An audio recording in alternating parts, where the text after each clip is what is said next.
वृषभ राशीच्या मित्रांनो, तुमच्या ग्रहनक्षत्रांचा विचार करता काही गोष्टींचे विशेषतः लक्षात ठेवणे आवश्यक आहे. या दरम्यान सतर्क राहणे गरजेचे आहे कारण शनीची 7.5 किंवा ढियाचे प्रभाव काही लोकांना तुमच्या संपत्तीवर डोळा ठेवायला लावू शकतात. त्यामुळे कायदेशीर कागदपत्रांची खात्री करणे आणि संपत्तीशी संबंधित सर्व जुने रेकॉर्ड व्यवस्थित ठेवणे आवश्यक आहे. जर तुम्ही थोडीशी सावधगिरी बाळगली, प्रत्येक पाऊल विचारपूर्वक उचलले आणि तज्ज्ञ व्यक्तींचा सल्ला घेतला, तर महादेवाच्या कृपेने आणि आशीर्वादाने तुमचे सर्व अडथळे दूर होणार आहेत. कारण ग्रहांची स्थिती हे संकेत देत आहेत की कोणीही व्यक्ती, कितीही ताकदवान का असेना, तुमच्या हक्काचे संपत्ती हिरावून घेऊ शकणार नाही. फक्त तुम्ही कायदेशीर प्रक्रिया काळजीपूर्वक पार पाडली पाहिजे. या वर्षाची खास गोष्ट म्हणजे या राशीतील व्यक्तींना फक्त पितृसत्ता मिळणार नाही, तर घर, जमीन किंवा दुकान खरेदीचेही अनुकूल योग मिळणार आहेत. सध्या शुक्र आणि बृहस्पती यांची युती तुमच्या कुंडलीत धनयोग निर्माण करत आहे, जे संपत्ती व्यवहारांसाठी लाभदायक आहे. वृषभ राशीच्या मित्रांनो, विशेषतः ज्यांच्या कुंडलीत चतुर्थ भाव मजबूत असेल, त्यांना मोठ्या प्रमाणात भूमी लाभ होण्याची शक्यता आहे. काही प्रकरणांमध्ये जुन्या प्लॉट्सचे मूल्य अचानक वाढून कोट्यवधींचा नफा होऊ शकतो, जो कोणीही तुमच्यापासून घेऊ शकणार नाही. फक्त तुम्ही खरेदी करताना सर्व कायदेशीर प्रक्रिया पार पाडली पाहिजे. तज्ज्ञांच्या मते, या वर्षाच्या मधोमध तुम्हाला मालमत्तेशी संबंधित प्रकरणांमध्ये शुभ बातम्या मिळण्याची मोठी शक्यता आहे. पितृसत्ता असलेल्या जमिनीचे वाटप किंवा वारसाहक्काशी संबंधित मुद्दे सुटू शकतात, ज्यावर पूर्वी तुमच्या कुटुंबातील सदस्यांचा किंवा नातेवाईकांचा दबाव होता. तुमच्या कुंडलीत असलेले सर्व ग्रहनक्षत्र सांगतात की तुमच्या जीवनात सध्या विशिष्ट संपत्तीचा लाभ लिहिलेला आहे. मात्र, सध्या राहुकेतूच्या चालपासून सावध राहणे आवश्यक आहे. या दरम्यान मालमत्तेशी संबंधित कोणत्याही करारावर स्वाक्षरी करण्यापूर्वी वकिलाचा सल्ला अवश्य घ्या, कारण लपलेले शत्रू कागदपत्रांमध्ये गडबड करू शकतात. वृषभ राशीच्या मित्रांनो, थोड्या दिवसांनी परिस्थिती पुन्हा अनुकूल होईल आणि तुम्हाला पितृसत्ता असलेली जमीन तसेच शासकीय योजनांतर्गत जमीन वाटपाचे लाभही मिळू शकतात. लक्षात ठेवा, या वर्षी तुमच्या आर्थिक स्थैर्याचा आधार हा संपत्ती व्यवस्थापनावर अवलंबून असेल. त्यामुळे कोणतीही गुंतवणूक करण्यापूर्वी अनुभवी ज्योतिष आणि आर्थिक सल्लागारांचा सल्ला घेणे योग्य ठरेल. तुम्हाला वाटत असेल की शनी महाराज तुमच्या जीवनातील अडथळे आणि अडचणी दूर करतील आणि त्यांची कृपा तुमच्यावर राहील, तर एक उपाय अवश्य करा.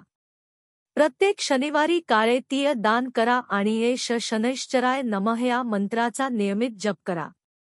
असे केल्याने कायदेशीर अडचणींपासून मुक्ती मिळू शकते. वृषभ राशीच्या मित्रांनो, शेवटी तुमच्यासाठी सर्वात मोठा धडा म्हणजे संपत्तीच्या बाबतीत भावनांवर नियंत्रण ठेवा आणि प्रत्येक निर्णय हा व्यावहारिकतेच्या कसोटीवर घ्या. कौटुंबिक वाद टाळण्यासाठी वृद्धांचा आशीर्वाद घ्या आणि वारशाने मिळालेली जमीन विकण्याऐवजी तिची योग्य प्रकारे देखभाल करा.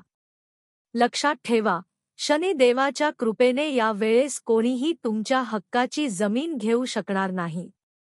फक्त तुम्हाला स्वतःच्या बुद्धीने आणि संयमाने काम करावे लागेल. हा काळ वृषभ राशीच्या लोकांसाठी अत्यंत विशेष आणि शुभ संकेत घेऊन आला आहे. वर्षानुवर्षे केलेल्या मेहनतीचा, संघर्षाचा आणि संयमाचा परिणाम आता मिळायला सुरुवात झाली आहे. विशेषतः त्यांच्यासाठी ज्यांच्याकडे पितृसत्ता असलेली मोठी जमीन आहे किंवा ज्यांच्या कुटुंबात जमिनीचा वाद सुरू आहे. हा काळ त्यांच्या जीवनात नव्या आशा आणि यश घेऊन आला आहे. आता त्यांचे भाग्यरेषा इतक्या मजबूत झाल्या आहेत की कोणीही त्यांच्याकडून ती जमीन हिरावून घेऊ शकणार नाही. हे केवळ त्यांच्या मेहनतीचे फळ नाही, तर त्यांनी जीवनात प्रामाणिकपणे केलेल्या चांगल्या कर्मांचेही फल आहे. सध्या त्यांच्या जीवनात असे बदल घडणार आहेत की आता त्यांना त्यांच्या हक्काच्या जमिनीबाबत कोणताही भीती किंवा चिंता ठेवायची गरज नाही. वृषभ राशीच्या मित्रांनो, ज्यांनी आधी तुमच्या विरुद्ध कटकारस्थान रचली ते तुमचे यश पाहून थक्क होतील. तुमचे शत्रू जे खोटे आरोप लावत होते किंवा तुमच्या जमिनीवर कब्जा करण्याचा प्रयत्न करत होते ते आता तुमच्यासमोर नतमस्तक होतील. आता हा काळ तुमच्या हक्काच्या जमिनीचा आहे, जो अनेक वर्षे वादात अडकला होता आणि आता तो पूर्णपणे तुमच्या नावावर होणार आहे. हा काळ न्यायाचा आहे, हक्काचा आहे आणि तुमच्या बदलत्या नशिबाचा आहे. आता तुमच्या जीवनात एक नवीन सुरुवात होणार आहे. जर तुम्ही या संकेताला ओळखलं तर तुम्हाला समजेल की येणारा काळ तुमच्यासाठी किती सकारात्मक असणार आहे. कोणत्याही व्यक्तीचं भाग्य जर त्याच्या बाजूने असेल तर कोणीही त्याचं धन, संपत्ती किंवा जमीन हिरावून घेऊ शकत नाही. जर एखाद्या कारणाने वादामुळे त्या गोष्टी काही काळ लांब गेल्या तरी एक दिवस त्या तुमच्याकडे परत येणारच. फक्त तुम्हाला ईश्वरावर आणि स्वतःवर विश्वास ठेवावा लागेल. वेळ त्याच्या गतीने पुढे सरकत राहतो आणि मोठे बदल घडवतो. तुमच्या जीवनातही एक असा मोठा बदल येणार आहे की त्यामुळे तुमच्यात आत्मविश्वासाची नवीन ऊर्जा जागृत होईल. तुम्ही तुमच्या हक्काच्या गोष्टींबाबत पूर्णतः आश्वस्त व्हाल. कारण आता तुम्हाला सर्व काही मिळणार आहे, ज्यावर तुमचा हक्क आहे. वृषभ राशीच्या मित्रांनो, हे धन, मालमत्ता, घर किंवा तुमच्या मेहनतीचे फळ काहीही असो ते सर्व काही आता तुम्हाला मिळणार आहे. फक्त तुमच्या स्वभावात पूर्ण निर्धार आणि दृढता असावी लागेल. कारण जर तुम्ही स्वतःतील ताकद ओळखली तर तुमचे हक्क नक्कीच मिळवू शकाल. त्यामुळे तुमच्या जीवनातील दुःख आणि दरिद्रतेचा अंत होईल आणि तुम्ही समाजात एक वेगळी ओळख निर्माण करू शकाल. आता तुमचे जीवन पूर्णपणे बदलणार आहे. तुम्हाला तुमची प्रत्येक इच्छा पूर्ण होताना दिसणार आहे. पण या काळात अत्यंत जागरूक आणि सावध राहणे गरजेचे आहे. कारण तुमच्या आजूबाजूला काही असे लोक आहेत जे संधी मिळताच तुमच्याकडून गोष्टी हिरावून घेऊ शकतात. हेच लोक आहेत जे तुमचे मित्र असल्याचा दिखावा करतात, पण मनात मात्र ते तुमचे सर्वात मोठे शत्रू आहेत. कारण त्यांना तुमचे यश पाहवत नाही. त्यांना काहीही फरक पडत नाही की तुम्ही किती मेहनत केली आहे.